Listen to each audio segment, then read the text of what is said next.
good evening to you. Thank you so much for being with us on another Sunday night edition of Service Delivery Gauge. And as you can see, coming to you from a different location this evening, we are live at the Results Operations Center. So as you know, this show was specifically designed to help you, our South African viewers, give a voice to what you feel about service delivery challenges in your municipality. And of course, we've seen over the few weeks that we've had up until the run-up to this particular election, what you feel. We've had you rate your municipality red, amber or green, depending on how you felt the level of service delivery was in your particular municipality. So tonight, of course, it is the eve of the elections, literally a few hours to go.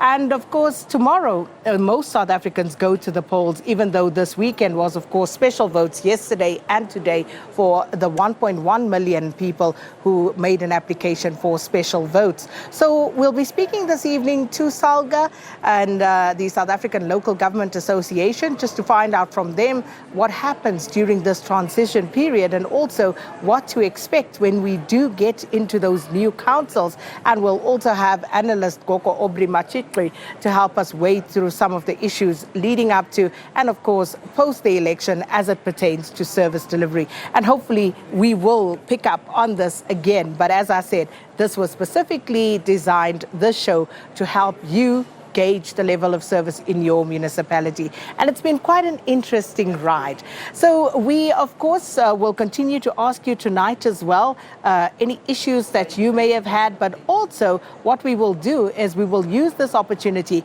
to play some of the footage, some of the inserts that we have collected throughout our journey here on the Sunday night edition of Service Delivery Gauge. And of course, we also had the dailies that ran throughout the week with Griselda and Mkolisi. So all of that we will try and give expression to this evening. But of course, we're going to take a quick break. And when we come back, we'll get into it, looking at what a grassroots organization Plan Act is currently doing as they work in the Tsakane area on Gauteng's Ekurhuleni area. And they, of course, will tell us exactly about the work that they are doing at grassroots on the ground in that community.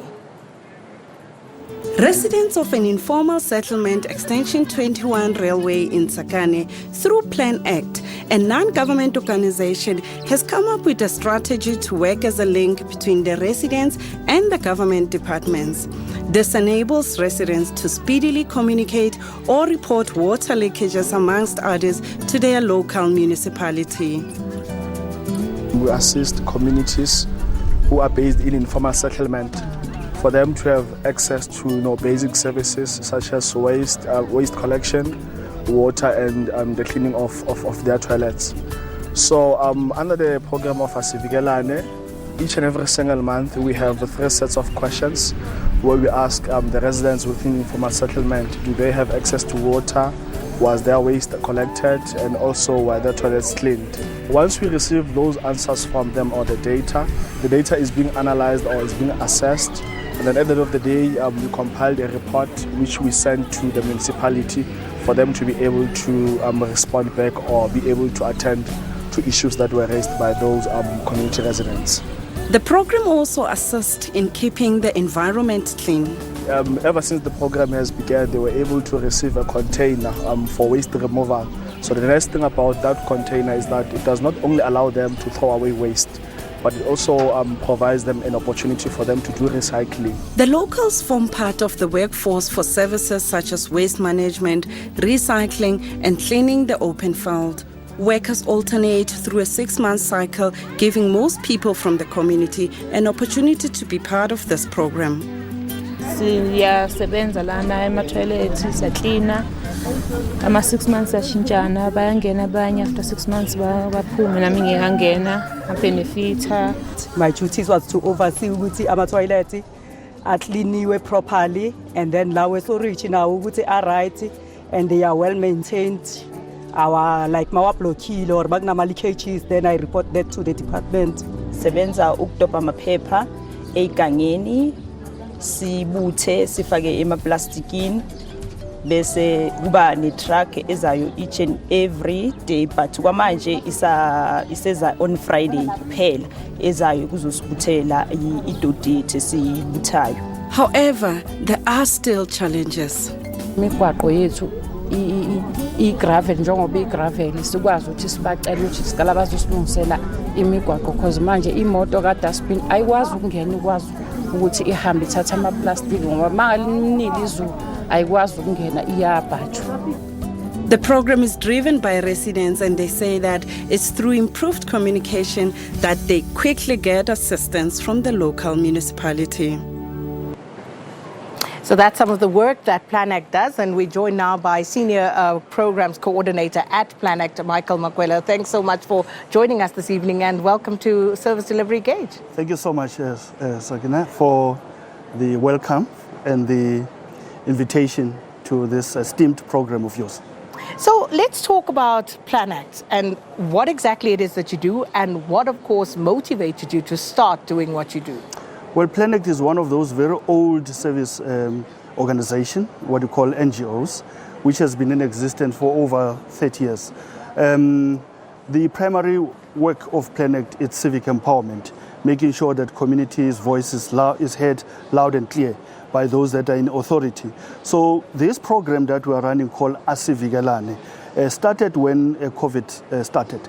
And so we were concerned that municipalities will shift the budget from the core services, this is water, waste removal, sanitation, and respond to the COVID and really make sure that service delivery is not done. So we were concerned about that, hence we started this program called Asivikelane. It's a program that is community-led and what we would call a social accountability driven by communities themselves. Precisely it's about making sure that communities every day they monitor the services, whether waste has been collected, whether water has been provided, whether there's electricity, and so on and so forth. And then we compile that report and then engage with the municipality on those issues. And how do you find that engagement with the municipality? Do you find that they take you seriously and they actually follow up on your findings or suggestions that you may have? Well, we have to push. There's no reason for not to do that. We have to push. But I must say there are some municipalities that have responded. Tshwane, City of Joburg, Guruleni, Tegwini, etc. They have responded to some of the concerns that we have raised. Of course, it's not an easy process. It's a very difficult process. I just imagine if I live in an informal settlement and then try and engage with the officials who you come from an informal settlement, unplanned, you're all horrible people, etc., etc. And you try and engage with them on the needs. So that's why you need organizations such as PlanAct that go between the state and the citizens, and they become shock absorbers because we are able to engage and speak the language of the technocrats. So what we see very often, Michael, is that you have people who start off at organizations like PlanAct who are there to serve the community very selflessly, and ultimately find themselves moving up. They get coerced, co-opted. Sometimes they are ambitious themselves, and they find themselves moving into the role of formal government representation. Speak to us about PlanAct and whether your members, whether you harbor such aspirations or whether this is just to see to the needs of the community. No. I think the more we have people that are products of PlanAct of this world, the better in the system, so that we begin to shift the mindset and the way government talk to its citizens. Because for now there is a big gap between citizens and the state. There's a high level of mistrust between these two entities. And so the ambition, yes, there are people who want to step in and go to government, but I think the more we populate the government with people that are conscious about service delivery, the better. Because the fact of the matter is that you need government to come into the picture. So this relationship between the state and its citizens is very critical. In fact, that social compact is as important as a vote tomorrow. So it is important that communities' voices is always heard, and people that are in powers listen to those voices. The causes that you are agitating for now are the same causes that those who are in government today were agitating for at a point in time. So what's going to stop your Plan Act members when they get to government from following the same route? It's inevitable that there will be those somehow when you are outside and you're looking at this bureaucratic state, you think you will change it, you think you will do a miracle about it. Somehow when you get into this bureaucracy, it just swallows you. You know, just unfortunate about the nature of our state. However, we can't give up. You definitely need organizations such as Plan Act, FSS Corplan, DAG, and IBP, and all these like-minded organizations to continue to push from outside. If the inside is not moving, well, you need to push from outside, and that's the nature of development: push and pull.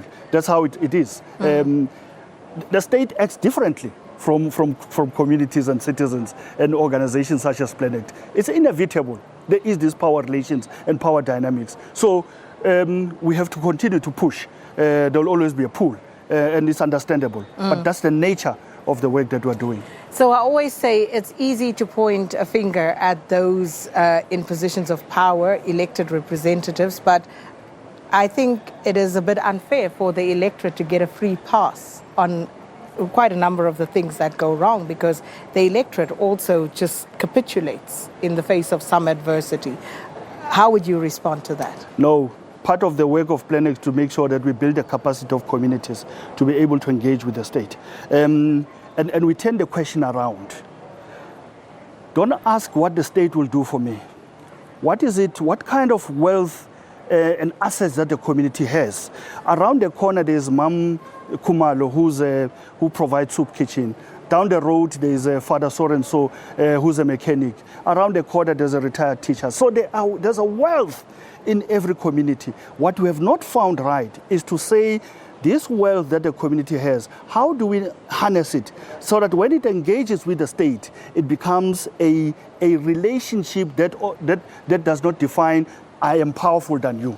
Remember, I always say there is no person who's got a monopoly of wisdom. None of us have the monopoly of wisdom. So those who are in government who think that they have a monopoly of wisdom, I think they're having it wrong, because we all can learn from each other, and we can all engage with each other and make sure that we develop our country. Well, Michael, continue doing the good work. Thanks so much for being our guest this evening. And that, of course, giving you a bit of a snapshot into what communities can do in terms of just being active citizens and not always just complaining about what's not happening. As Michael says, what can you do? What can you bring to the party? We'll leave Michael there. Michael Makwela is from Plan Act. We're going to take a quick break. When we come back, we'll just take a quick look with our analysts, give you a bit of a forecast on these elections taking place tomorrow. SABC researchers with us this evening. And of course, we have some analysts to help us unpack all of that.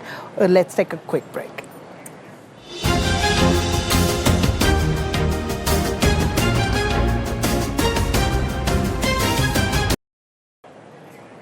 And welcome back to the Sunday night edition of Service Delivery Gauge. And I'm joined now by SABC specialist researcher, Maswele Ralibone.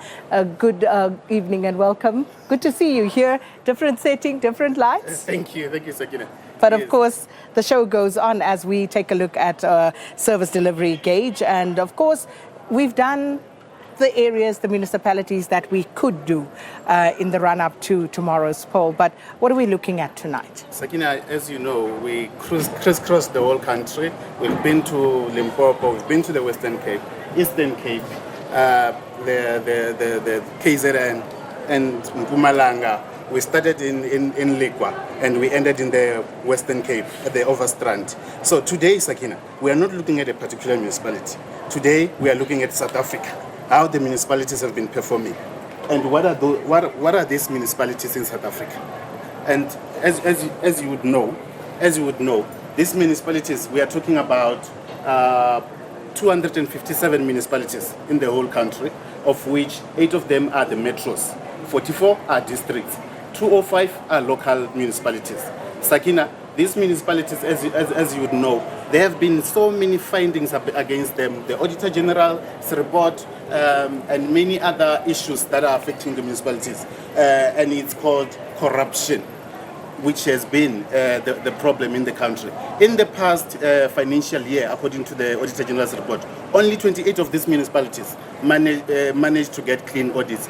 The rest, it was unqualified, it was adverse findings, it was outstanding reports, and many other things that they couldn't explain. Let's go to the second slide so that you can see what we're talking about. There, as you can see, Sakina, audit outcomes at a glance. In the this we are taking, because these elections that are taking place tomorrow, they are closing the chapter from 2016 to 2021. Of the municipalities administration, which is the 5th administration of the municipality since the dawn of democracy.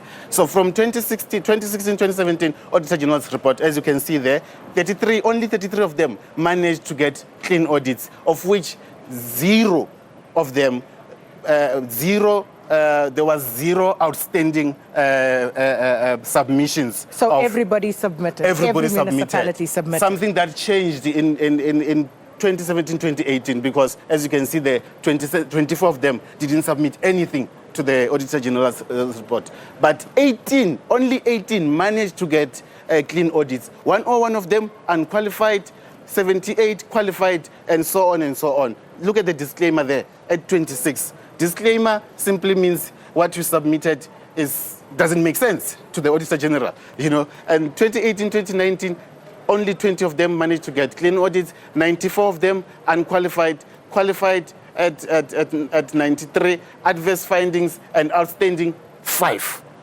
We go to 2019-2020, which is the latest that was released this year in June by the Auditor General. 27 of them only managed to get clean audits, 96 unqualified, qualified 80, adverse finding 7, and outstanding 25. These are the municipalities that couldn't do anything. Let's check the next slide, Sakina. In the next slide, we check at the concerns of the Auditor General, Sakina. 172 municipalities, non-compliance with Municipal Finance Management Act. 156 of them appointed audit consultants to prepare financial statements. This, according to the Auditor General, is because their financial people or their financial staff couldn't put together these financial statements. And over 700,000 was used to pay these consultants. Over 700 million rands was used to pay these consultants. 175 municipalities incurred unauthorized expenditure, of which the biggest was Tshwane with over 2 billion rand in the latest financial. In irregular and wasteful expenditure, Sakina, in the past municipal since 2016, more than 86 billion. This is the one I could find. More than 86 billion rand was wasted by these municipalities, Sakina. Let's check the last slide. Sakina, municipal financial status. 163 municipalities were under financial distress. 108 municipalities had unfunded budgets. 29 municipalities had been placed under administration, which means the councillors there are not doing anything. They are not in charge of the budget, but the administrator appointed by the government or the provincial government is the one in charge of everything in that municipality, of which only 2 of them were dissolved. The latest being Tshwane in the northwest. Apparently it was done 2 weeks ago, and the other one that was done early this year was Lekwa in the Mpumalanga district. And yeah, makes for some very sober reading there. But of course, this is what we are now going to try and unpack. And of course, we're going to take this further with our guests this evening.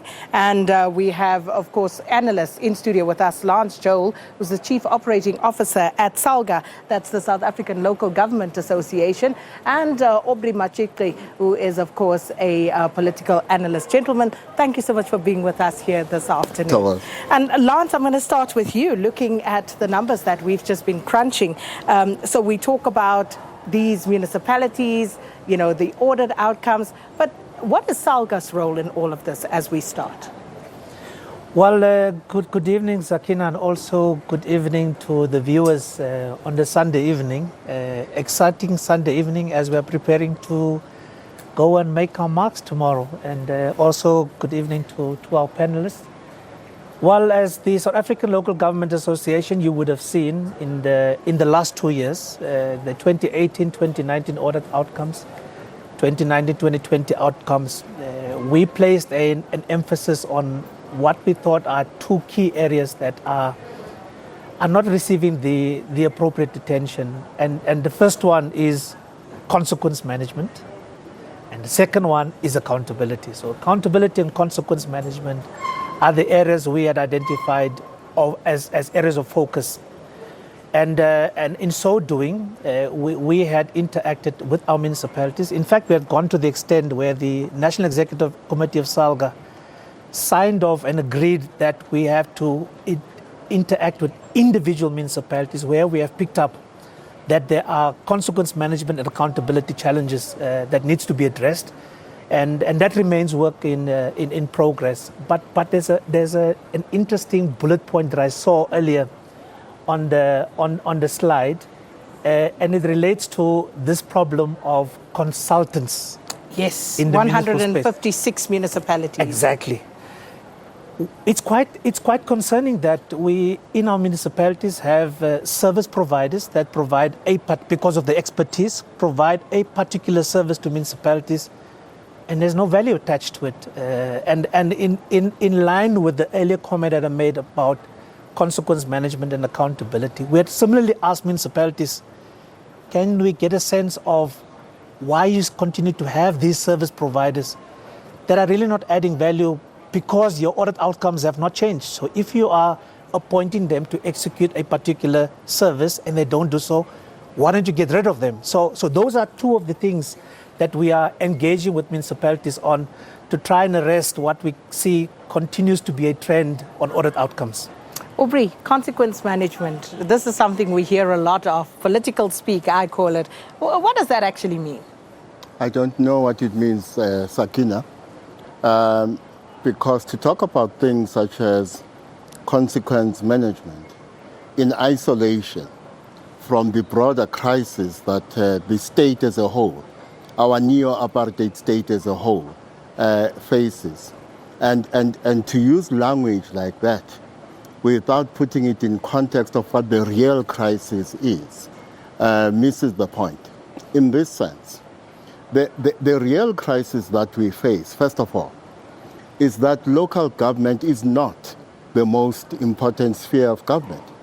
We say it is, but if you look at the allocation of resources, human, financial, and otherwise, to that sphere of government, it is very clear that local government is not the most important sphere of government, despite what we say.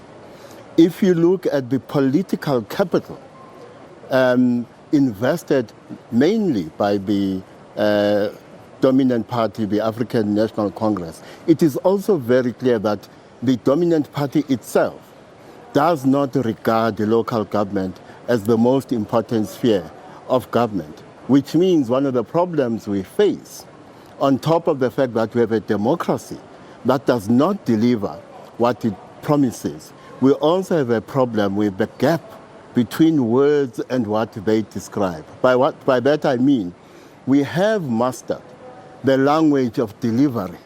We have not mastered the art of delivery. That's one of the problems we face. But realistically, what can SALGA do, Lance, when you have reports being commissioned and those reports are submitted to a council, wherever it may be, and it is very clear in its recommendations, as we've also come across here on some of the episodes on service delivery gauge, where those reports were simply not followed up upon. Those reports themselves cost that council money, and then they are just left there sitting somewhere in somebody's office to gather dust. What's the point? And this speaks to your issue of consequence management. There is none. There's no will to actually hold people accountable.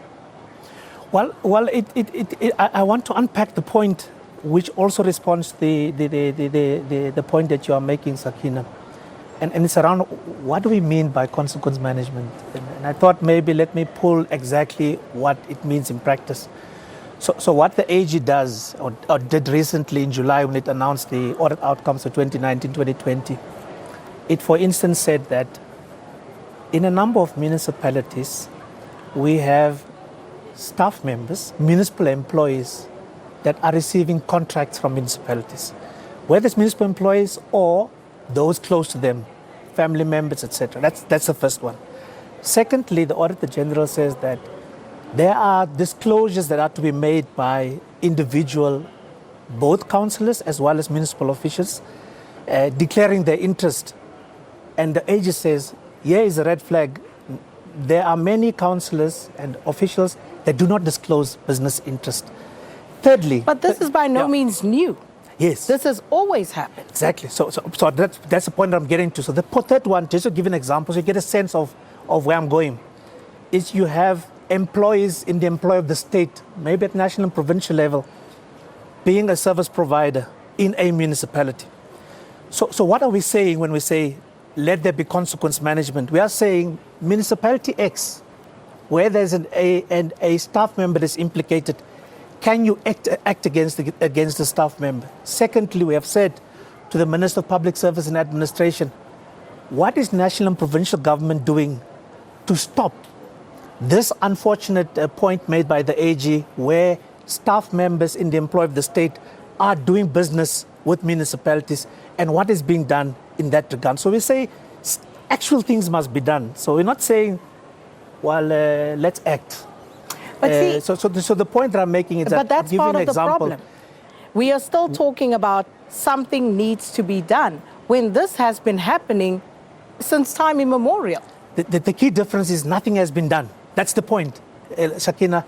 And we are saying it's SALGA. But why We've not said hasn't it anything before. been done? We're now saying to SALGA, can you municipality, can you act and report to us when you have done so? Aubrey, I want to bring you in here because I hear what Lance is saying, and my point to Lance is you can go back to AG reports since, the dawn of this democracy, and they highlight those very points. So why has nothing been done? Why should we trust that something will now be done about it? Sakina, the current system of local government turns 21 years old this year. It should be an adult, but it behaves more like an infant and has the capacity of an infant. And you are right. We have been using terms such as consequence management. My assumption is that we are talking about the need for consequences. Now, the very fact that you have conditions within local government which call for the management of consequences because there's an absence of that capacity speaks to the fact that we have two problems. First of all, we have a system that lacks the resources, that lacks the skill, that lacks the political will, first of all, to deliver optimally. And secondly, even if there is an understanding of what the consequences should be, this system does not have the capacity to deliver on the promise of so-called consequence management. So I know that SALGA has done work on that, and they do some really good research as SALGA on some of the issues, pertinent issues at municipal level. But what is the point if it's not going to be implemented? The point is this. We are very good when it comes to doing a diagnosis. And we have done reams and reams of diagnostic research. That diagnostic research does not speak to, as I said, the fact that we do not treat this level of government, this sphere of government, as seriously as we should when you look at the deployment of skills and the availability of skills that are required to make this a functional system. We do not allocate the financial and other resources we should be allocating. So if we are going to under-allocate over and above problems that come with mismanagement, that come with corruption, you are going to create a system that underperforms. Now, where this system performs very well, where the state performs very well, is in the use of language. As I said, we have mastered technocratic language. What we have not mastered is bridging the gap between technocratic language and statecraft in a way that renders the three spheres, particularly the local government sphere, functional. But even if tomorrow we woke up with a functional local government system, we still would not have addressed the main problem. And tomorrow voters are going to show us what the main problem is. Because the majority of voters tomorrow are not going to turn up to go and vote. The majority of voters are going to stay at home, not because they've lost confidence in the ruling party, not because they've lost confidence in the capacity of local government to deliver, because they are losing confidence in the democratic project itself, because of the gap between what the democratic project promises and what it is able to deliver. Lance, you agree with Aubrey in terms of the resource allocation and, of course, also the skills levels at municipalities? Well, I agree 100% with that view, and we have been quite consistent, particularly leading up to this election, in pleading, and I'm really saying pleading with political parties to deploy the right caliber of candidates for this election, because I think we will win half the battle. Half the battle we will win when we have the right people that will take up leadership positions in municipalities. So it goes to that problem that we have stated in this current term, is that there was serious weakness around the capacity of councillors in particular.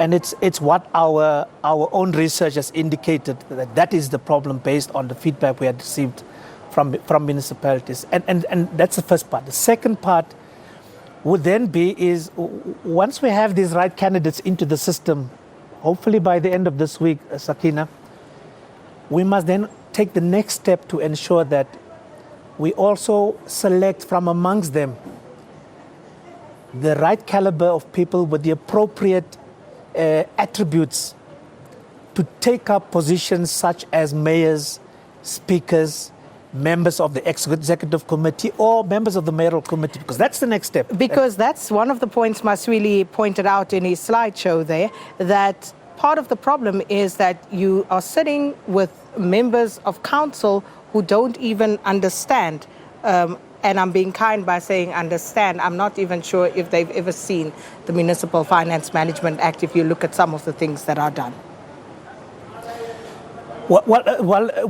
The point I was making, Sakina, is that there's an opportunity tomorrow to self-correct.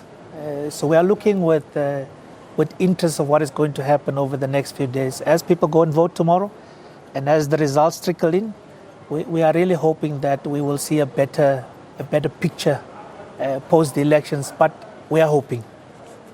Well, I guess South Africa is hopeful, and we'll be bringing you all of that live and direct, coming to you from the Results Operations Center here in Tshwane. And let me just remind you, our WhatsApp number, 083-272-8341. And you can, of course, also call us. And our question is, what are you doing to make a meaningful impact in your area? And you can send us your tweets at SABC News, our Facebook page, Service Delivery Gauge, Gauge, and you can also of course, call us on the number 084-813-3465. But you can do that after the break.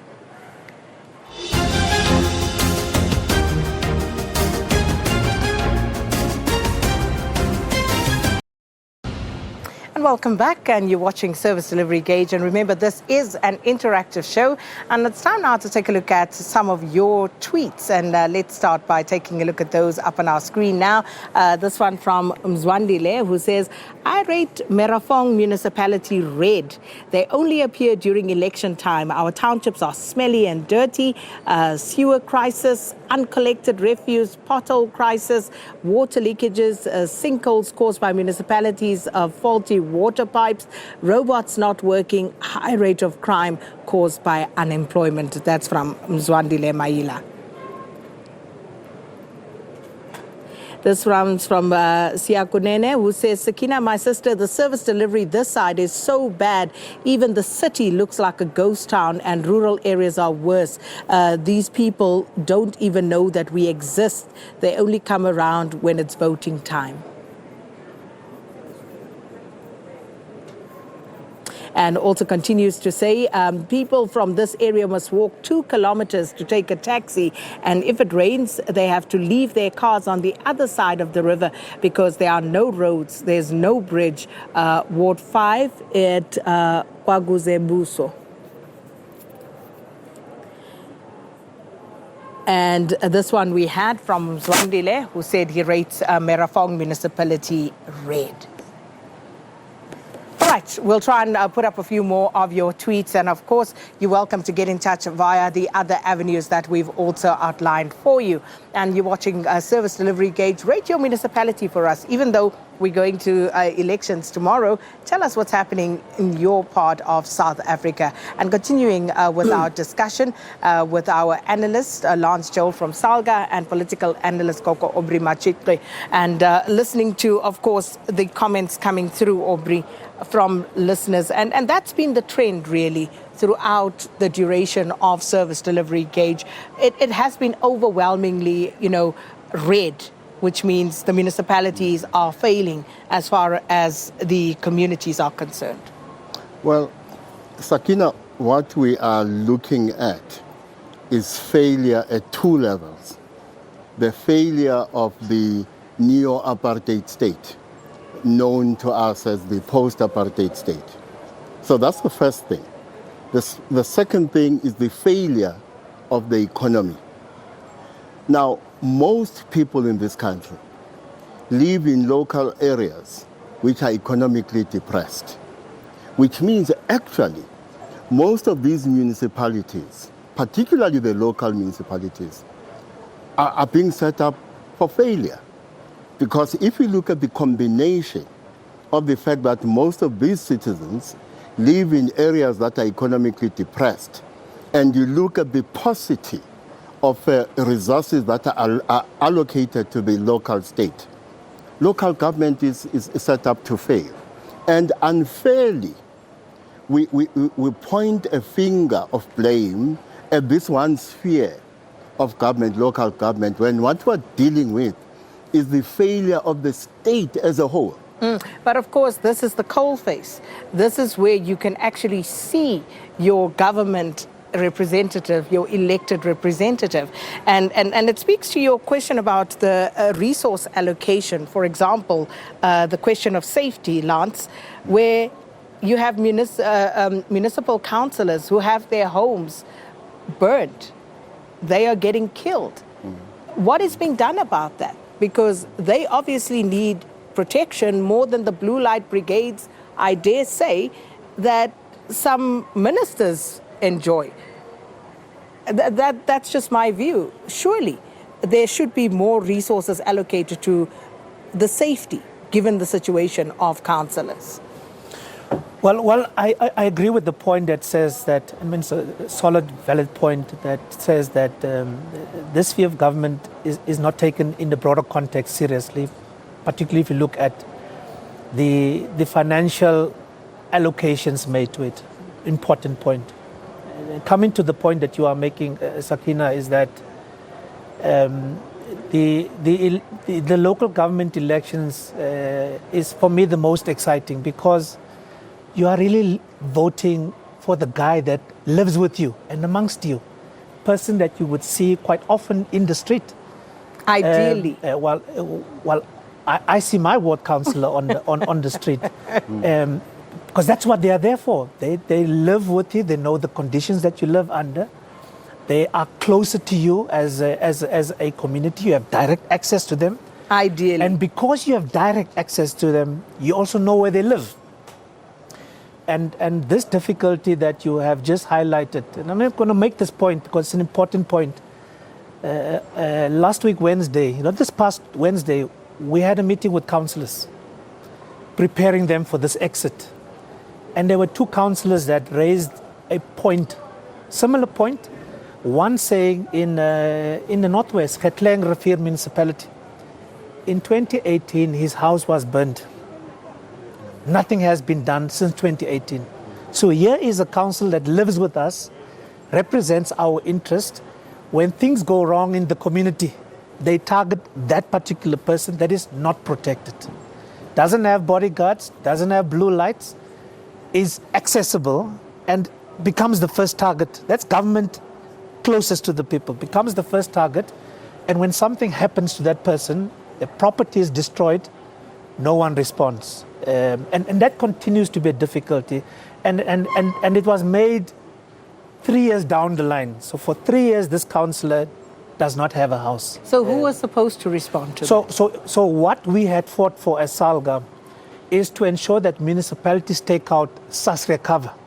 And it specifically is to protect councillors in instances where, because of public protests and community unrest, their property is targeted, whether their houses are burnt or their cars are stoned or destroyed. There is that cover that is provided for, and it is a step in the right direction, but the response time is quite slow. I was looking at quite interest at the developments that happened in July, and we are now at the end of October. There's such a quick response to the damage that has been caused there. And yet, when there are councillors that are involved, it takes a long time. Now, what is the impact of that, Sakina? Is people that may want to become public representatives that are appropriately skilled and qualified would not want to put themselves in that type of danger because that risk will be there for the entire term of office. No protection, they are left on their own, and yet they are the face of government. So a bit more time must be spent on ensuring that we address this one and address it once and for all in a manner in which it is an appropriate response to at least look at the security of councillors. But I'm still trying to understand, why hasn't that cover paid out? Was SASRIA paid by the council in question? Yes, so the municipality has paid, so it makes a contribution on a monthly basis. When you inquire, there are many stories. So it's a recent development. We're still trying to get to the bottom of it. But what is unacceptable is that it takes 3 years for a councillor to indeed have their own houses rebuilt, if it's necessary in this particular case, or at least the damage to be repaired. But the point that we are making, linked to the earlier point that was made, is that if there was sufficient attention given to local government itself, then these particular issues would have been addressed a long time ago. But because local government remains a stepchild, and therefore does not receive the necessary attention. And it's time, if we really want to attract the right people into local government to take up leadership positions, let's address what are serious issues, but maybe minor for others, because it will remain a drawback for people to come into the system. Which that act in it and of itself is problematic, Aubrey. And, just to maybe draw somewhat of a parallel, if you look at what happened recently with the protests in Soweto, where people went to the president's sister's house. Here's someone who's not even an elected representative, but because of your proximity to power, you could also become a victim. I know, as I say, I'm stretching a bit in trying to draw that parallel. But let's talk to that sort of action from the community. Well, so what's happening here is that because local government is the nearest sphere of government to the citizen, when the citizen responds to the failures of the state as a whole, the citizen targets that which is closest to it. What is not articulated clearly during such events and protests is the fact that the citizen, as I said, is responding broadly to the failures of the neo-apartheid state, but also to the failures of an apartheid economy. So those are the two things. But the citizen, as we will see tomorrow, is responding to the fact that elections in South Africa are a mere ritual. We are firmly in the throes of a political culture of a narrow electoralism. A narrow electoralism that is based on the lie that elections can deliver change. Plenty of evidence since 1994 shows that there is a disjuncture between an election and the lived reality of our people. Hence tomorrow, as I said, the majority of South Africans who are eligible to vote will stay at home. And of course, we don't have to wait too much longer now. We, of course, will see what South Africa decides as we go to the polls tomorrow. And this after special votes were cast yesterday and, of course, today. So 7 a.m. tomorrow is when the polls will open. And, of course, South Africans will take to the ballot to choose new elected representatives for the next 5 years. Let's take a quick break.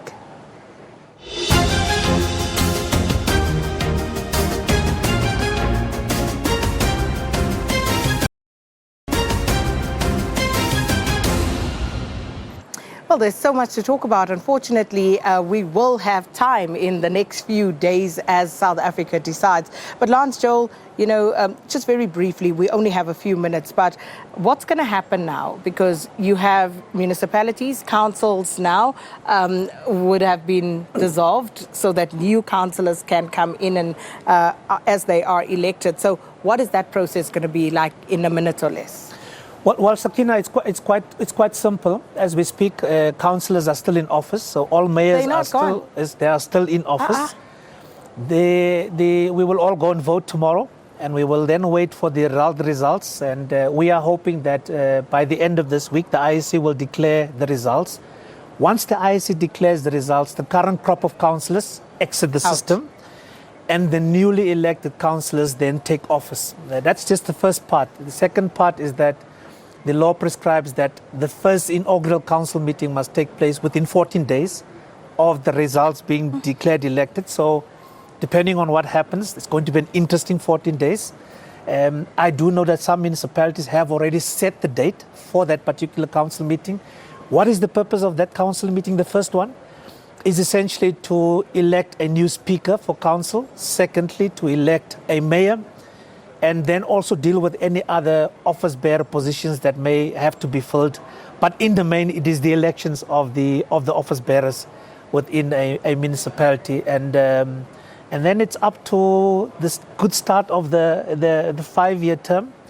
From a SALGA point of view, the first thing we would want to do after these first meetings have taken place is to take all councillors through an induction program, so a very comprehensive program to bring everyone on board and hopefully get everyone to understand local government, this animal called local government, what is expected of them over the next 5 years, and set a footing for the new term of office. And that will be followed up with a regular portfolio-based or specific training that these councillors will then undergo. Well, hopefully we'll have you back on SABC News around about Thursday, because I'd like to know what happens in the councils that were dissolved, where you have administrators now running the show.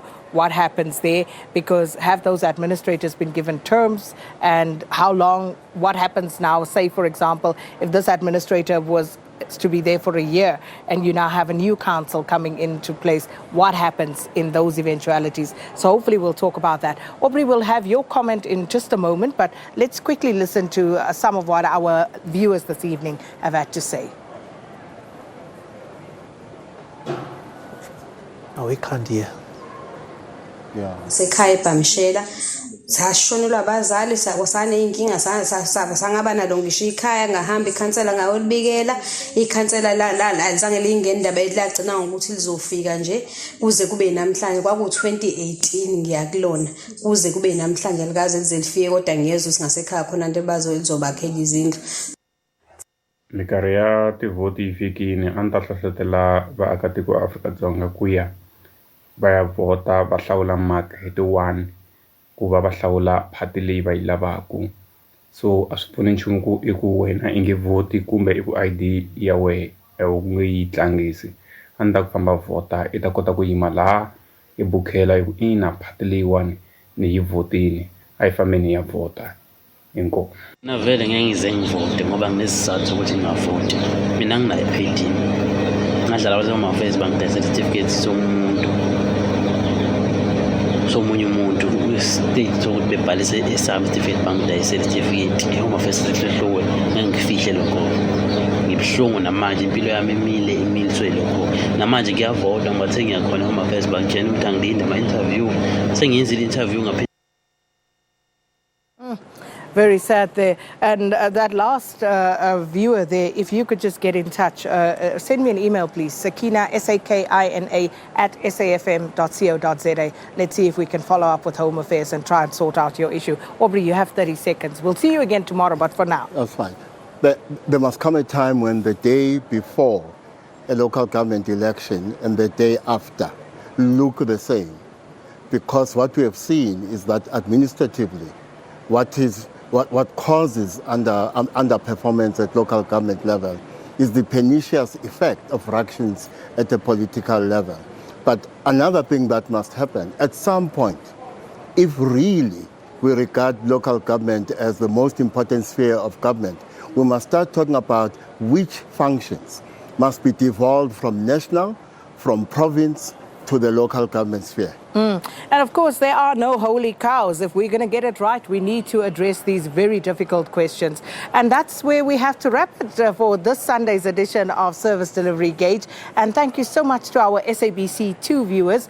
We'll see you again tomorrow morning, bright and early on Morning Live. But of course, SABC News will continue throughout as we count down to Election Day, which is now officially 3 hours to the day and then a few more hours until polls open. That's where we're going to leave it. Peter Ndoro up next on The Globe on SABC News. Until next week, please take care, enjoy your voting, and we'll see you again next Sunday.